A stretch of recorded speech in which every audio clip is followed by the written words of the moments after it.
arvad, kes see võidab seeniorite meistritiitli? Koolisõidus? Ei, takistussõidus. Takistussõidus. See on küll keeruline küsimus. Aga mis sa arvad? Katrin Pill. Arvan, et võib võita Urmas Raag.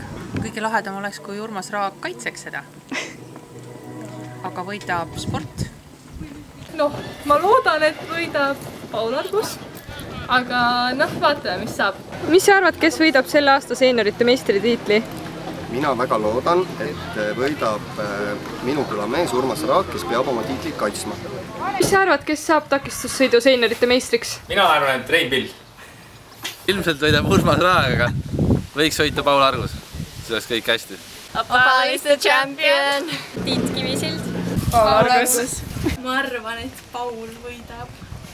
Tiit ja Fred. Kas Paul või siis Tiit?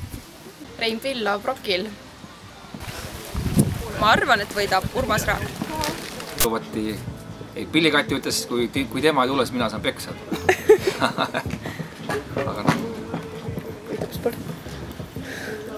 See, kes tahab, see tuleb, aga seda vastus, mis ma enne ütlesin, et mina tulen.